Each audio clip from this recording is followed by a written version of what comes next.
Hello, I'm Christian Fraser. You're watching The Context on BBC News. 213 dispatch. The whole bridge just fell down. Start, whoever, everybody. The whole bridge just collapsed. We are still actively looking for survivors. We know, and that's the pledge we've made to these families, and this is still very much an active search and rescue mission. I hope that they are able to find these people, and I hope that they're able to give those families peace. It's my intention that the federal government will pay for the entire cost of reconstructing that bridge. The people of Baltimore can count on us, though, to stick with them at every step of the way until the port is reopened and the bridge is rebuilt. This is the live shot in Baltimore right now. On our panel this evening, in London, Lord Kim Darroch, former UK ambassador to the United States, and in Miami, Kelly Hyman, Democratic strategist and lawyer.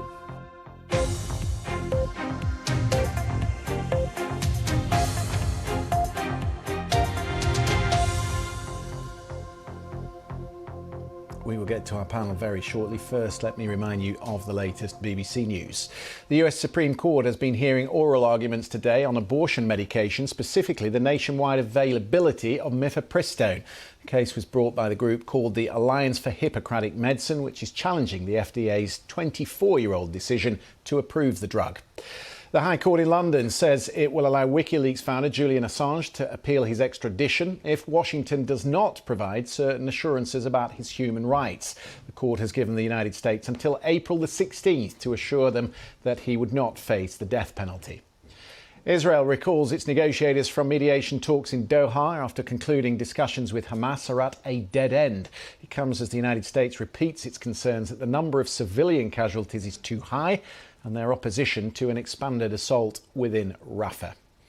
And a New York judge has placed Donald Trump under a gag order ahead of his criminal hush money case that begins 15th of April. He is barred from making public statements about court staff, jurors, witnesses and lawyers in the district attorney's office or their families. Welcome to the programme. When the Francis Scott Key Bridge in Baltimore was opened in 1977, it was hailed an extraordinary engineering accomplishment. It was, until this morning, one of the longest continuous truss bridges in the United States, stretching 1.6 miles across the Patapsco River. But there's one significant problem with a truss bridge. Failure is likely to be total and immediate. And so it was at 1:30 Eastern Time this morning. The Singapore-registered Dali, a 300-metre container ship, left the port in Baltimore and half an hour later suffered a complete power loss, drifting into one of the supporting pillars. The ship had issued a mayday call before the collision, which allowed the bridge authorities enough time to slow traffic before the entire span of bridging collapsed in sequence. Witnesses told the BBC what they'd heard. You can hear like the whoosh, boom, and then you can hear like, if you ever done a cannonball, you can hear it's the water splash up. That's what it sounded like. And then you just heard a ton of sirens. So, and the house shook. And the house literally, we live in Brooklyn Park, and the house literally went like that at like 1:30, 2 o'clock in the morning. Let me just show you some interesting live pictures that we're getting from the scene at the moment. Helicopters circling the ship below. You can see there one of those sections of the bridge across the bow of the ship, the Dali there. Many of the containers still on board the ship. The big question, of course, at this moment in time is whether it is floating or whether there is a rupture to the hull. That is being assessed at the moment by divers who are under the water and have been under the water for what is still very much a live rescue operation. Maryland's Governor Wes Moore said 8 people from a repair crew that were working on the bridge went into the water. Of course, in freezing temperatures, 6 of them still unaccounted for. 1 did walk away unhurt. Another has been taken to hospital with severe injuries.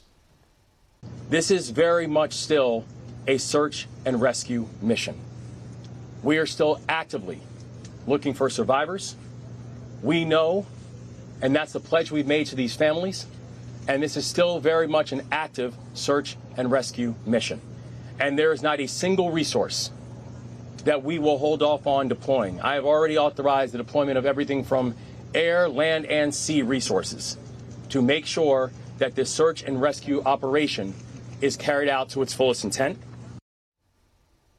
Yeah, well, these close-up pictures we're getting now, it shows you the immense amount of work that is going to unfold in the next few days and weeks to try and get the shipping channel reopened. That is not going to be an easy task for the Army Engineer Corps, who are now on the site. But President Biden saying today that the full weight of the federal government will be invested in this to try and clear that as quickly as possible. So important, of course, to the economy in the area. As the governor said, the prayers of everyone in Baltimore currently with the families of those who were lost. They are the priority right now, but very soon the focus will shift to the enormous economic fallout, and not just for Baltimore. I mean, this is an enormous container port, vital to the economy across the eastern seaboard and also into the Midwest. This is the closest port to the Midwest. Peter Morici is Professor Emeritus at the University of Maryland. There are a lot of ways around this bridge and around the port of Baltimore, but they all cost money. And what it's going to mean is there's going to be very little flexibility in the system. This is like the closing of the Suez Canal. You know, if we were at war with the Russians or the Chinese and they wanted to take out a bridge, I could only think of one other bridge that would be as critical, maybe the George Washington Bridge in New York, but that wouldn't close the port of New York. This, unfortunately, closes the port of Baltimore, and it's our largest port. A good deal comes in that way, and a good deal goes out that way. We can't get around that. Peter Morici talking to us a little earlier. Well, in our screens, as you can see, is Stephanie Rawlings-Blake, regular panellist on this programme. Also, of course, the former mayor of Baltimore. Stephanie, you're very welcome to the programme. And as I said to Congressman from Maryland a little earlier, our sympathies with you and with everyone affected there in Baltimore for what has happened in the last 24 hours. Such an iconic landmark, this, on the Baltimore map. I think the Transport Secretary called it a cathedral of US infrastructure. It must be an enormous shock. It's unimaginable. This is a bridge that I was just on last week. It is something that if you see the skyline of Baltimore, you see.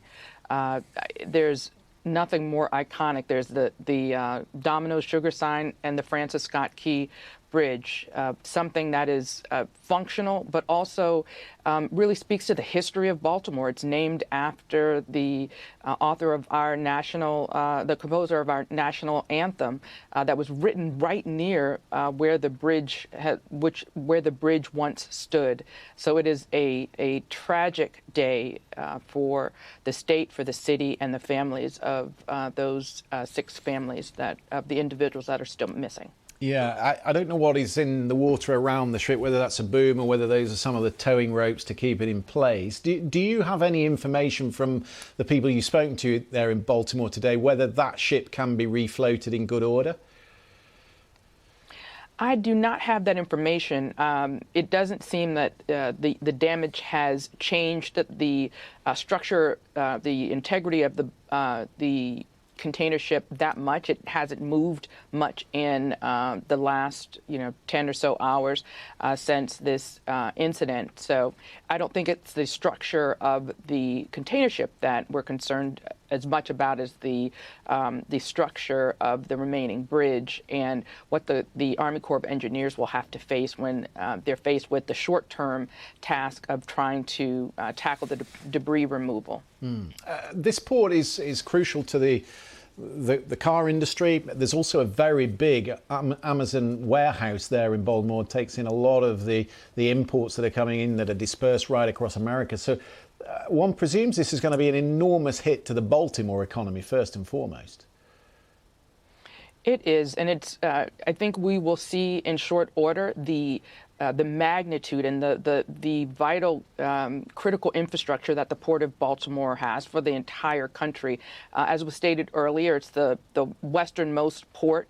It is a port that is easily accessible up and down the East Coast as well. It is one of the first ports that was dredged to be able to accommodate the sort of double-wide container ships to coincide with the expansion of the Panama Canal. I actually traveled with then Vice President Biden to the Panama Canal to take a look at the new section to accommodate the larger ships because he had an understanding of the importance of the Port of Baltimore and wanted us to be a part of that experience as the Panama Canal was coming online. Let me bring in our panel, Stephanie, if I would, just to get their thoughts.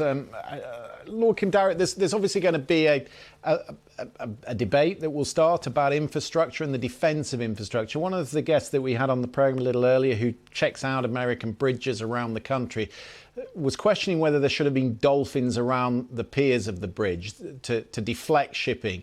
He thought it was too exposed for such a critical bridge, as Stephanie's just defined.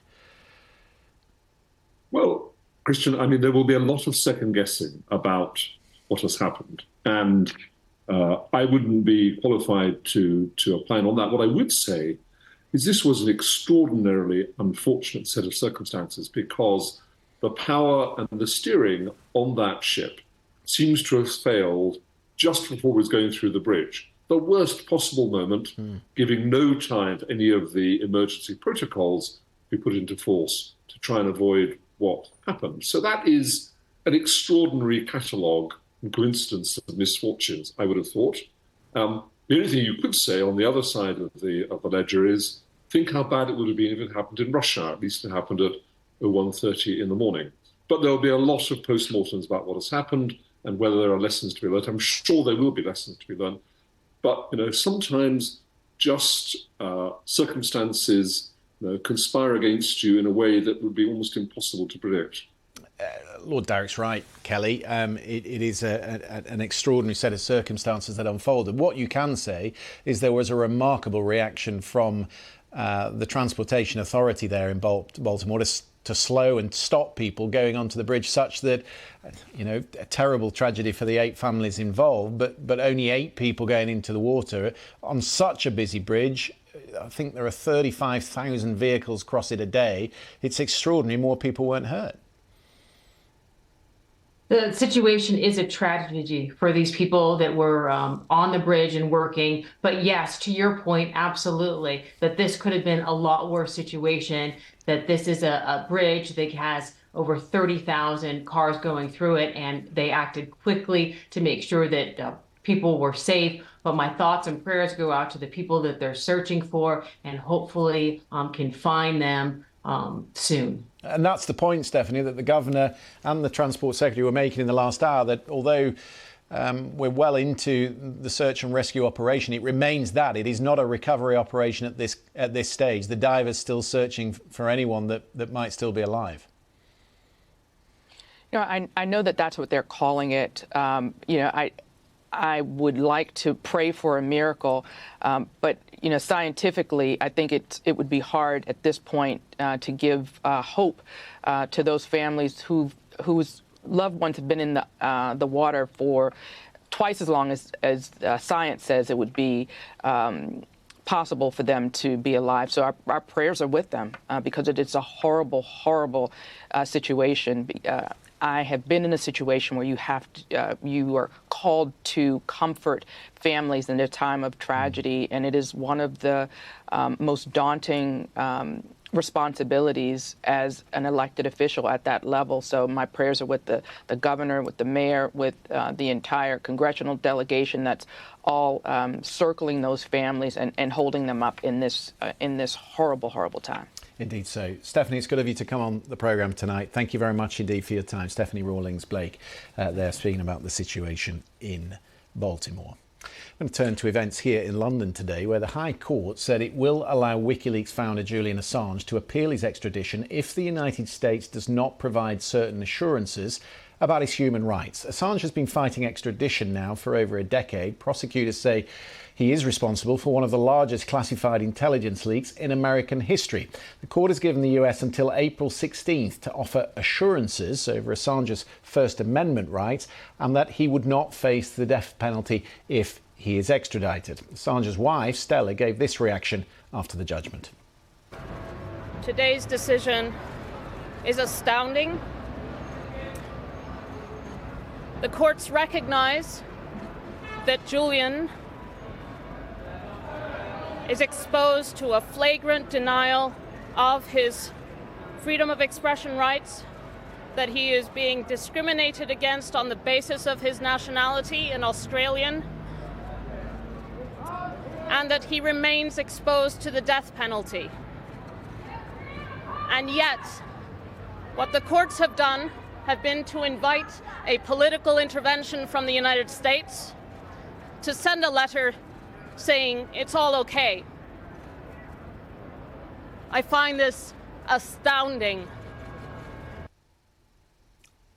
Let's get the thoughts of Dr. Anna Bradshaw, who is a partner in the business crime team at Peters & Peters Solicitors in London and a former member of the Law Society's EU committee. You're welcome to the programme. Does this judgment suggest that Assange's free speech concerns are justified? It does suggest that they are arguable, and that is the only hurdle that needs to be satisfied at this stage in order for leave to appeal to be a prospect.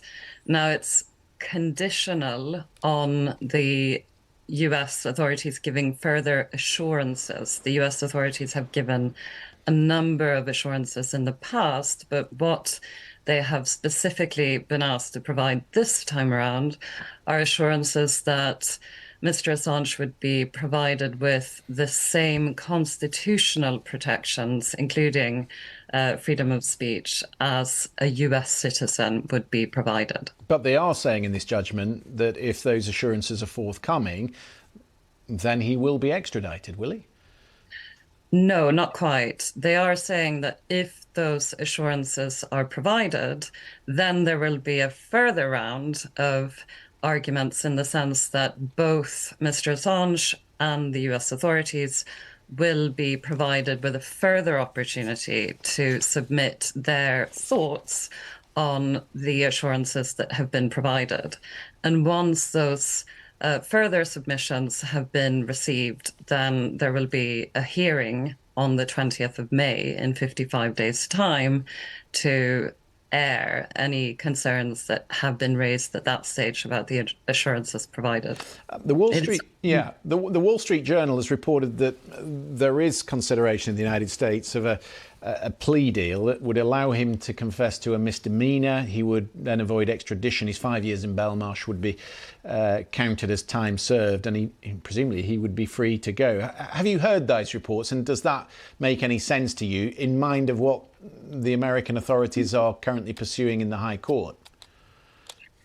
Well, there's always going to have to be a very robust distinction drawn between what types of considerations can be taken into account for the purposes of an extradition hearing in this country and what may or may not happen in the States if extradition is granted. Now, there were various fair trial arguments raised this time around, and many more have been raised in previous rounds here in the UK. But the fair trial arguments this time around were not considered arguable. And those fair trial arguments included the differences between the US and the UK in terms of plea bargaining and the various options available. So the only thing that matters at this point in time for the purposes of the UK extradition proceedings is whether or not the plea bargaining and other elements of the US justice system make the extradition a decision that cannot be taken by the Secretary of State here or by the extradition judge as a decision to send the case to the Secretary of State. And in both cases, the fair trial points were not considered arguable by the High Court. Interesting. Dr. Bradshaw, thank you very much for that. Kelly Hyman, you're a lawyer too. Let me get your view from the US perspective. What would the courts require, do you think, by means of assurance, and can that assurance be given from US authorities? Well, we have to first think about what the arguments are. One is about the U.S. Constitution for First Amendment, your freedom of speech. And the second one is about the death penalty. As the other person has stated, they have given assurances in the past and potentially could do so as well. However, in the death penalty in the U.S. does have the death penalty, but it is state specific. So some states in the U.S. do have the death penalty, and some states in the U.S. do not have the death penalty. So it'll be interesting to see what happens. So it would depend on which state he was being tried in. Exactly, correct. Right. I mean, there is unanimous support among free speech, free speech media organisations, the mainstream media, that the United States is criminalising public interest journalism. The Biden administration has adopted a new policy that they'll not prosecute journalists. So I'm just wondering whether actually for the Biden administration this is a bit of a problem, and especially in an election year, given the role that WikiLeaks played in the 2016 election, whether actually, Kelly, they prefer it to go away. Well, you're innocent in the U.S. in the court of law until you're proven. So if he's tried in the U.S., you're innocent until proven in the court of law. But we have to look at what allegations are charged, whether it's free speech or they're allegations of espionage, or if the facts of just as journalism, as you said. So ultimately, it'll be up to the court of law to make a determination if he comes back to the U.S., whether he's guilty or innocent of those crimes. It will be up to the courts, Lord Derek. I just wonder if you have a wider concern about the way our extradition treaty with the United States works. I'm thinking specifically about the Ann Sekula's case, the Harry Dunn case, where there was a very good reason for her to be extradited back to the UK, and that didn't happen. So why are we playing ball the other way? It's a fair question, Christian. And when I was in Washington, my job was to defend the extradition treaty we have with the US against lots of criticism, that it was uneven, that it was unbalanced, and those criticisms are still around. And all the cases we seem to hear about are, as you say, about Brits being potentially, or in this case an Australian, but Brits being potentially extradited to the US. So, I mean, my observation on this would be, without being a lawyer and knowing whether actually there is any substance at all to the suggestion that the treaty is unbalanced, that this criticism of it is not going to go away. And every time a new case arises, it will erupt again in the media. Now, personally, for reasons you will understand, given my own personal history of this, I'm not a big fan of Assange and of leaking of official documents and this kind of thing. But I would expect it to be the round for another round of soul searching about whether this treaty really is balanced or not. OK, we'll leave that there, because I do want to get your thoughts on something that's been rumbling within the US media, which is not Assange. The newsrooms at NBC and MSNBC are in uproar over the hiring of the former RNC chair Rona McDaniel as a paid political analyst. The network has forked out $300,000 to bring her on board at a time when it's cutting frontline journalists. It appears that those who anchor the main political shows were not consulted, even though they might be expected to sit with her on set. Here was a reaction from MSNBC's Morning Joe team Joe Scarborough and Mika Brzezinski. We learned about the hiring when we read about it in the press on Friday. We weren't asked our opinion of the hiring, but if we were, we would have strongly objected to it for several reasons, including, but not limited to, as lawyers might say, Ms. McDaniel's role in Donald Trump's fake elector scheme and her pressuring election officials to not certify election results while Donald Trump was on the phone. To be clear, we believe NBC News should seek out conservative Republican voices to provide balance in their election coverage. But it should be conservative Republicans, not a person who used her position of power to be an anti-democracy election denier. Yeah, lied about the 2020 election, tried to influence the electors in Michigan, did for some time talk about prisoners from January 6th being treated as hostages. At the heart of this round, it's not entirely isolated to the news media in the United States either, is whether those with a record of spinning or outright lying should be trusted as commentators. For the US media, this is something of a seminal moment. How do they responsibly represent voices from the Trump right without handing their platforms to election deniers or bad faith actors, Kelly? Do they have to hire Rona McDaniel? Are there people within the Trump right that might be a better fit? Well, it's always good to hear different perspectives and different views. As we say in the U.S., it's okay to agree to disagree on issues, and the networks can choose and hire whatever person that they feel, but it's important that they have different perspectives. But in the U.S., democracy is key this year, and that is definitely going to be a key issue in the polls. So I could see where some people are upset by this, of the fact of what was said in the past by her. Yeah. I mean, we had this argument, Kim, over Brexit, didn't we? The complaint was that media companies like this one were arguing, putting people who were arguing for Remain on the same billing with those whose arguments might have been flawed. It's a recurring issue for broadcasters, increasingly so in a polarised world. Yeah, it is a difficult issue, and broadcasters, if I may say so, especially at the BBC, have an extraordinarily difficult and narrow tightrope to walk on this stuff. And occasionally they slip, but on the whole, I think most British media outlets, and especially the BBC, do a great job at keeping on the tightrope and keeping here. For what it's worth, by the way, on the road of Daniel case, yeah, I think that election denying, which has, by the way, poisoned a lot of ordinary Americans against that election outcome. Yeah. We're out of time. We're going to have to go to a break. We'll talk about it more.